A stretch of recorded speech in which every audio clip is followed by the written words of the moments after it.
Bonjour à tous et bienvenue dans le débrief pay-per-view. Oui, je sais, ça fait longtemps. Bon, ça m'avait manqué. Aujourd'hui, nous allons parler du coup de WrestleMania 33, qui du coup se déroulait à Orlando en Floride. Alors, petite différence toutefois, à l'inverse des débriefs que j'ai toujours fait depuis le début de l'émission, je vais éviter cette fois-ci de m'attarder sur des matchs qui clairement n'en valent pas le coup. Si c'est pour traiter certains matchs et laisser 3 minutes derrière et gaspiller du temps vidéo, ça en vaut pas trop le coup, on est bien d'accord. Du coup, j'ai voulu lancer deux rubriques, les matchs OSEF et les matchs sympas. Alors quand je dis OSEF, n'y voyez pas vraiment OSEF, c'est du second degré, voilà, c'est juste pour mettre dans cette catégorie les matchs que clairement je vais traiter en 10 secondes, quoi. C'est-à-dire en gros le nom du match, sa stipulation, une phrase pour le résumer, le vainqueur, la note. C'est tout. Vous allez voir, ça va être tout simple, hein. Donc du coup, c'est parti. Alors, oui, parce que j'ai prévu des notes, hein, parce que aussi je vais pas me faire chier, hein. Le Raw Women's Championship qui opposait Charlotte Bailey, Sasha Banks et Nia Jax. Un match qui démarre sous les chapeaux de roue pour finir de manière assez molle, très très molle, avec une Bailey qui quasiment n'a rien foutu du match et remporte le titre. Donc victoire de Bailey avec une note de 6 sur 10, parce que le match reste relativement sympa, mais sans plus. Le match pour le titre tag de Raw, où on reste encore dans la thématique de Monday Night Raw, opposant The Club, Cesaro et Sheamus, Enzo et Big Cass, et c'est là que c'est drôle, le New Day commence à arriver, commence à faire un speed, blablabla, blablabla, pour tout ça en fait introniser les Hardy Boys. C'était pas du tout téléphoné, hein.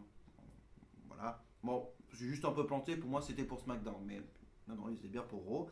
En même temps, titre tag, échelle, ça pourrait être que ça, hein, honnêtement. Match qui est très bon.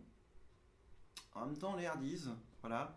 Avec un spot sympa de Jeff à la fin qui nous fait une swanton sur, je crois que c'est Carl Anderson et Sheamus en contrebas. Donc swanton du haut d'une échelle et pendant ce temps-là, Matt décroche les deux ceintures. Victoire des Hardys, j'ai noté 8 sur 10. Voilà, je suis peut-être un peu trop généreux sur ce match, mais c'est peut-être l'effet que m'a fait le retour des Hardys finalement. Match pour détendre l'atmosphère. John Cena, Nikki Bella contre Miz et Maryse. Euh, Match qui en fait fait le minimum syndical. Tout ça pour que John Cena puisse demander sa greluche en mariage.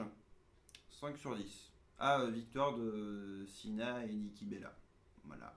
Seth Rollins contre Triple H dans un non sanctionned match. Euh, on va passer vite fait les entrées et la tenue de Power Rangers de Seth Rollins, hein. Ce mec a toujours des goûts un peu spéciaux, on va dire, en matière de costume. Match qui finalement, c'est juste. Si vous connaissez La Cité de la Peur avec le segment entre Alain Chabat et Gérard Darmon sur il dit qu'il a plus de genoux, bah, il dit qu'il voit pas le rapport. Je dis que j'ai plus de genoux. Il dit qu'il a plus de genoux. Il dit qu'il voit pas le rapport. Et ben voilà, en fait, ce match se résume aux genoux de Seth Rollins. Et malgré tout, ce mec est un survivant.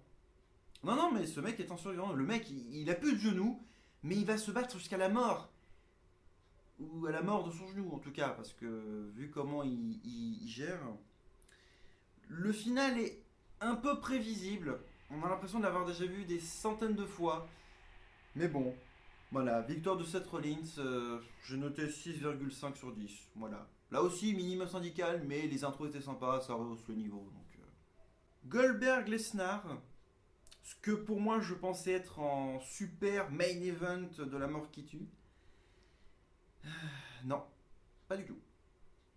On te vend le match depuis les Survivor Series, si c'est pas plus. Tout ça à cause d'un jeu vidéo, sérieusement. Je veux dire, vous vous rappelez le début de cette storyline, enfin de cet affrontement.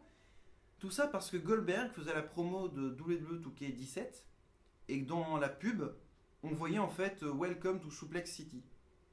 Tout ça pour ça. Et ben le match s'est fini en moins de 10 minutes avec 10 German Suplex.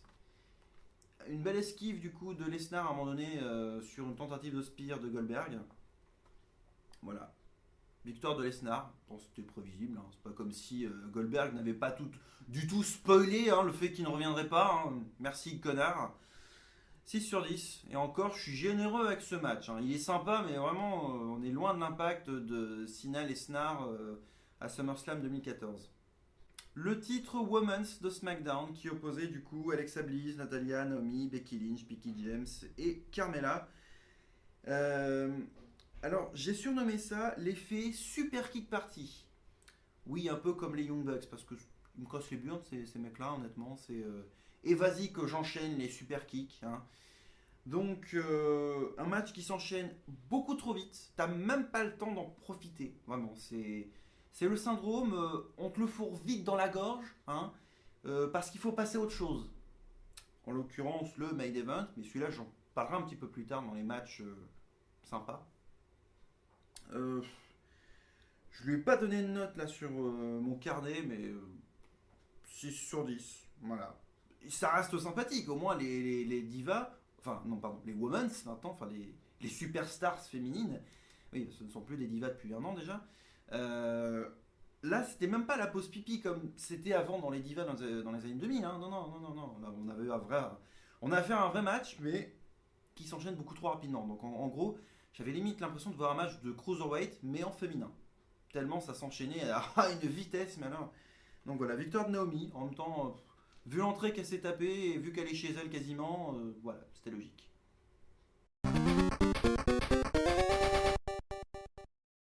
Passons au match sympa. Alors ce que j'appelle en fait un match sympa, c'est clairement les matchs sur lesquels je vais m'attarder le plus. Alors, chose assez drôle, sur ce pay-per-view, moi je n'attendais que 2 matchs.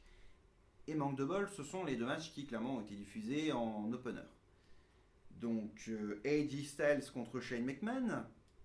J'ai noté principalement toutes les soumissions pratiquement qu'a fait Shane McMahon sur AJ Styles.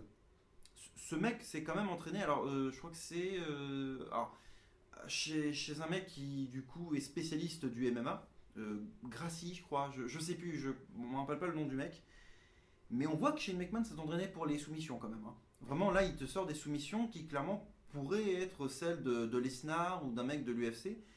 C'est pas dégueu à voir, honnêtement. Le match est excellent, vraiment. Vraiment, limite, ça hausse dès le début du pay-per-view, ça te met un niveau, mais réellement, c'est vraiment très agréable à suivre. Le contre de Shane sur le coast to coast de AJ Styles, qui est juste énorme. C'est juste vraiment. Alors, qu'est-ce que j'ai noté d'autre? AJ Styles esquive. Ah oui, oui. Le fameux spot de Shane. Shane qui du coup commence à préparer une table, je crois que c'est américaine si je dis pas de bêtises. Américaine ou allemande. Non, je crois que c'est américaine, sinon la table allemande aurait été trop loin. Qui commence à préparer la table américaine, il met AJ Styles sur la table américaine, lui commence à grimper sur un des coins du ring et en fait voulait se jeter avec donc une descente du coude. Et AJ Styles se barre de la table à la dernière seconde, ce qui fait que Shane se prend la table. Bah voilà, hein, se prend la table tout seul. Segment qui rappelle un petit peu le segment de l'année dernière où Shane se jette du haut du Hell in a Cell de la cage Hell in a Cell et que le Taker l'esquive à la dernière seconde. Ça rappelle exactement la même chose. Et chose sympa, Shane qui nous fait un shooting star press et se vautre. Ah bah oui, encore une fois, AJ Styles s'esquive à la dernière minute. Hein. Ce mec, c'est Batman, hein, que voulez-vous, il s'esquive. Donc, non, franchement, je note beaucoup d'efforts de la part de Shane. Pour un mec qui n'est pas catcheur, et bah dis donc, ce mec se sort les doigts du cul et il nous propose une prestation plus qu'admirable. Honnêtement, je suis, mais alors, conquis. Et pour un opener, mais bordel! Moi, je pensais que ce match aurait été vers la fin de carte, mais vu l'ambiance qu'ils te mettent directement dès le début du pay-per-view, mais on peut s'attendre à un pay-per-view de qualité. Alors, c'est à moitié le cas, mais j'approfondirai dans la conclusion. Du coup, victoire d'AJ Styles, qui n'a pas démérité, honnêtement, même si j'ai plus parlé de Shane McMahon que de AJ Styles. En même temps, AJ Styles n'a fait que contrer. Voilà, il s'en sort pas trop mal, il a eu de bonnes idées à un moment donné. Il y a eu l'idée de faire... alors, si je me rappelle bien... c'est un peu confus, hein. En même temps j'ai dormi, hein, donc en même temps j'ai certainement loupé des trucs pendant que j'écrivais. Mais il me semble qu'il voulait faire du coup une prise et que... Ah oui, si, il voulait faire du coup donc un coup. Au final, c'est Shane qui leur envoie contre lui d'un autre coup. Et au final, voilà, je crois qu'il y avait Edgisal qui voulait faire un coast to coast qui du coup s'est foiré. Enfin bref, je vais pas non plus, je vais pas non plus tout vous raconter. Euh, Victor de Styles, j'ai noté 8 sur 10, ça en vaut le coup. Voilà. Non, non, franchement, c'était un bon match. Voilà. Et je dis beaucoup, voilà, mais bon, en même temps, je me réveille, tic de langage, etc. C'est la reprise, voilà. Je me permets, hein, on va pas se mentir, c'est un petit peu un tour d'eau chauffe. Hein. Et l'autre match de Chris Jericho, de Chris Jericho, enfin oui, c'est l'autre match que je vais analyser, donc, qui est avec Chris Jericho et Kevin Owens. Donc, Dieu Jericho, Dieu Owens, oui, pour moi, ce sont des dieux, que voulez-vous, pour le titre des États-Unis, avec encore une fois un match qui met un niveau ici, là, hein, là, juste haut là, hein, ici, là, voilà. Non, non, mais alors c'est le même match qu'avant, mais avec Jericho et Owens. Voilà. Je peux pas résumer plus, hein. C'est le même match qu'avant, en pareil. Là, si c'est le même, c'est pareil. Hein. Donc, juste le seul truc que j'ai noté, c'est le doigt de Kevin Owens. Jericho qui lui fait du coup une, un tombé. Et Owens qui, donc, vous avez l'accord, ici, là. Et Owens, comme ça. Juste la classe. Kevin Owens, en même temps. Kevin, putain, d'Owens.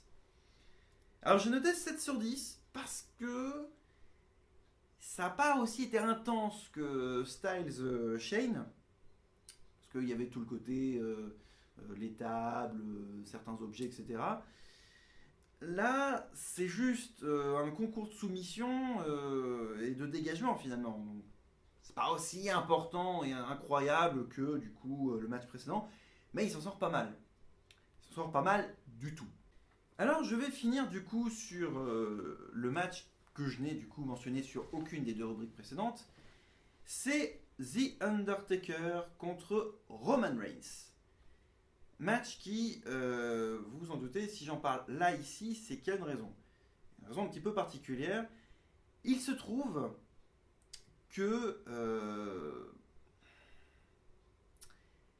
beaucoup de rumeurs annonçaient que c'était censé être le dernier match de l'Undertaker. Certaines autres nouvelles annonçaient aussi que si le Taker remportait ce match, ça aurait été sa 100e victoire en pay-per-view. J'ai mis aurait été. Et malheureusement, ça n'a pas été le cas. Oui, désolé. Donc, victoire de Roman Reigns. Donc, déjà, je mets le spoil ici. Hein. Et c'est censé être le dernier match de l'Undertaker. Donc. Et au final,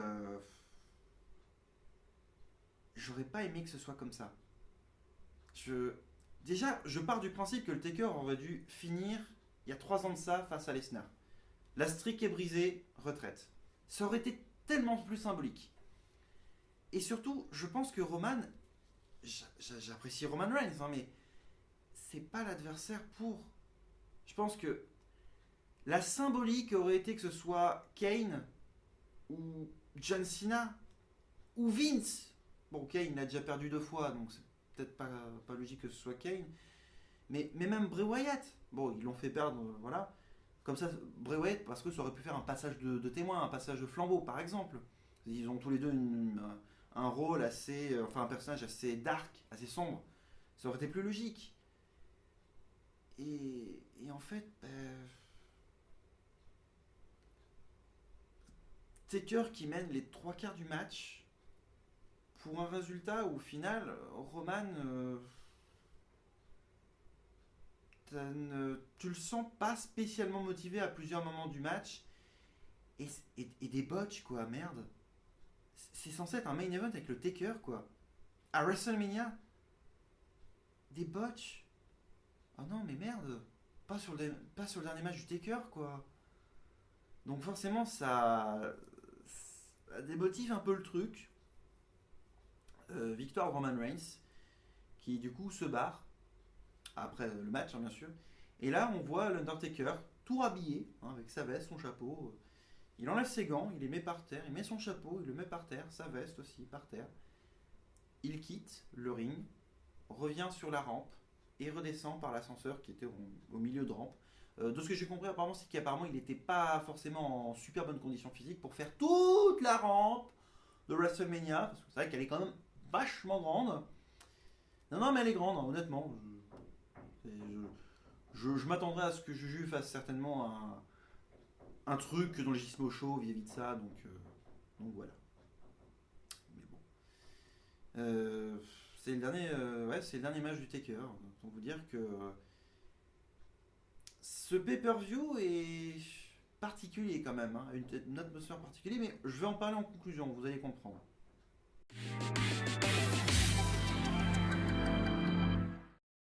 Alors, la conclusion.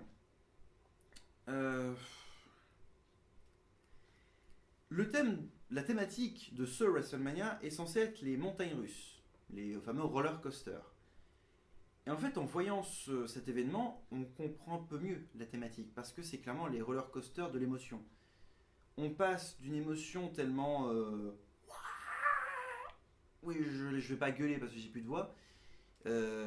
Tellement incroyable avec le retour des Hardys, très surprenant avec le match de Goldberg-Lesnar, à une tristesse... C'est pas de la déception, ce serait plus de la tristesse. Pas à cause de Roman Reigns, mais plutôt parce que c'est le dernier match du Taker. Et quelque part, c'est triste. Alors forcément, un jour, il fallait bien qu'il parte. C'est ce qu'il faut se dire. Un jour, il serait parti. Mais, comme disait, alors j'en ai vu hein, sur Twitter, sur je sais pas, sur le chat de Sturi aussi, j'en ai vu plein qui faisaient pas ça Zinedine, pas ça, enfin, en référence à Terry Gilardi lors de la finale 2006 avec le coup de boule de Zidane, mais j'aurais pas comme ça ce match, pas partir comme ça, vraiment. C'est vraiment déjà en plus un truc qui m'a toujours gonflé, c'est que Roman entre et se fait huer comme une merde. Honnêtement, au bout d'un moment, les mecs, c'est bon, ça passe. Ça commence à être chiant là. Franchement. Et surtout qu'en plus, quand tu vois du coup toute la fin du Taker, et du coup, le pay-per-view se finit sur plus de lumière et les fameux dongs de l'Undertaker, de la musique de l'Undertaker, c'est dong. Enfin, vous avez compris quoi. Merde. C'est triste. Honnêtement, c'est triste. Donc ouais, je suis. Mais fallait bien que ça se termine un jour. C'est ce qu'il faut se dire finalement. Ça devait se terminer un jour. Et donc voilà, ça s'est terminé. J'ai quand même un peu de tristesse là, dans la voix ou dans la manière de raconter. Pourtant, le Taker n'est pas mon catcheur préféré, mais ça fait quelque chose de voir quelqu'un d'aussi légendaire partir. Pour vous donner une idée, l'Undertaker a commencé en novembre 1990. Je suis né en octobre 1990. Donc c'est-à-dire que sa carrière est aussi vieille que moi. Quasiment. C'est pour vous dire à quel point le mec, pendant pratiquement 26 ans, est resté fidèle à la WWE. Donc forcément, ça a quelque chose de le voir partir. Moi, je veux dire, depuis 2008, depuis que je regarde le catch, je le voyais tous les ans, quoi. Tous les ans. À SmackDown, à Raw, à enchaîner les adversaires. Edge, Shawn Michaels, Triple H, CM Punk, Brock Lesnar. Voilà, et tous ceux que j'ai revus par la suite en replay sur le network ou même en téléchargement avec Batista, Mark Henry, Randy Orton, Ric Flair. Waouh! Et c'est fini. Alors je ne vais quand même pas accaparer cette conclusion sur l'Undertaker, mais autant vous dire que l'intégralité du pay-per-view est plutôt bon de base. Sauf que mon niveau de hype avant même le début de ce pay-per-view était pourtant au plus bas. Il était à 3 sur 10 quasiment. Parce que je n'attendais que Owens, Jericho et Styles, Shane McMahon. Clairement, c'était les seuls matchs que j'attendais. Et je dois dire que j'ai été quand même agréablement surpris parce que le match tag est plutôt bon, les matchs féminins sont plutôt bons et même Seth Rollins, Triple H que voilà j'ai trouvé passable reste correct dans son ensemble. Donc au final on a affaire à un pay-per-view qui a réussi à surprendre malgré le fait que on savait déjà quasiment tout. Je veux dire, on savait qu'Orton allait gagner le titre. Sérieusement, on parle de Randy Orton. Vous croyez franchement qu'il allait mettre en avant quelqu'un? Surtout que Bray Wyatt est sur une streak de défaite en ce moment à WrestleMania. Donc, je veux dire, on le savait très bien que Naomi allait remporter le titre. On savait que Bayley allait conserver son titre. On savait pertinemment que les Hardys allaient venir. Voilà, on savait que Goldberg allait perdre son titre. Tout ça, on le savait. C'était tellement prévisible. En fait, je pense que c'est l'un des WrestleMania les plus prévisibles que j'ai pu avoir à faire. Mais prévisible ne signifie pas mauvais. D'habitude, quand c'est prévisible, c'est mauvais. Sauf que là, étonnamment, c'est pas si mauvais que ça. Donc, en termes de note finale, je lui donnerai la note de 6,5 sur 10. Il est bon, mais ça passe. Voilà. Je suis moi-même surpris. Moi-même, je considère qu'il est plutôt correct. Donc voilà, ça reste un bon événement et c'est plutôt cool. C'est donc la fin de ce débrief. C'est donc la fin de ce débrief pay-per-view. Merci à vous de l'avoir suivi. J'en profite au moment où je termine cette vidéo pour remercier toute l'équipe de CSAL Catch FM. J'ai quand même passé un super bon moment sur leur live. Allez voir la chaîne de Sturi, vous allez voir si vous allez vraiment passer un très très bon moment. Je continuerai à approfondir le pay-per-view cette semaine dans Gizmo Show. On se retrouve très très vite pour une vidéo cinéma, si tout va bien normalement, avec un indice par là, à peu près, voilà. Vous avez un indice du thème à peu près. Donc d'ici là, portez-vous bien. Salut!